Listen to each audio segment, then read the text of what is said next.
பொது பட்ஜெட் தாக்கல் செய்வதை முன்னிட்டு பொருளாதார ஆய்வறிக்கையை நிதியமைச்சர் அருண் ஜேட்லி பார்லிமென்டில் தாக்கல் செய்தார்.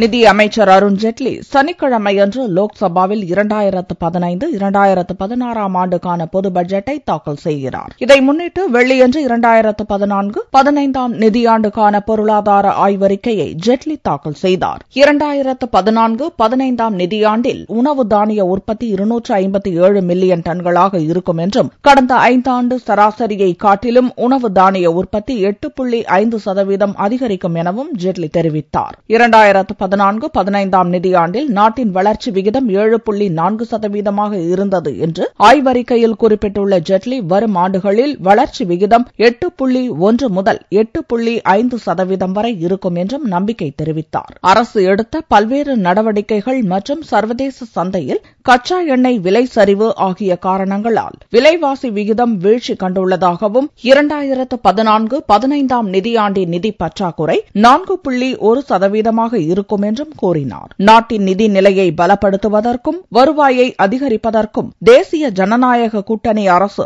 முக்கியத்துவம் அளித்து செயல்பட்டு வருவதாகவும் கூறிய ஜேட்லி 2015-16 நிதியாண்டின் நடப்பு கணக்கு பற்றாக்குறை 1% குறையும் என்று நம்பிக்கை தெரிவித்தார். உற்பத்தி மற்றும் சேவை துறைகள் நாட்டின் முன்னேற்றத்துக்கு மிகவும் அவசியம் என்று தெரிவித்த ஜேட்லி உற்பத்தி துறையில் நிலவும் தேக்க நிலையை களைவதற்கு அரசு நடவடிக்கைகளை எடுத்து வருவதாகவும் கூறினார். ஜிஎஸ்டி எனும் சரக்கு மற்றும் சேவை வரி உள்ளிட்ட பல்வேறு பொருளாதார சீர்திருத்த நடவடிக்கைகளை எடுப்பதில் அரசு உறுதியுடன் இருப்பதாக பொருளாதார ஆய்வறிக்கையில் குறிப்பிட்டுள்ள அருண் ஜேட்லி நேரடி பண மானிய திட்டத்தை விரிவுபடுத்துவது மிகப்பெரிய பலனை தரும் என்று நம்பிக்கை தெரிவித்தார். தொழில் முதலீடு அதிகரிப்புக்கு அரசு தனியார் பங்களிப்புடன் கூடிய PPP திட்டங்களுக்கு புத்துணர்வூட்ட வேண்டியது மிகவும் அவசியம் என்றும் தெரிவித்துள்ளார்.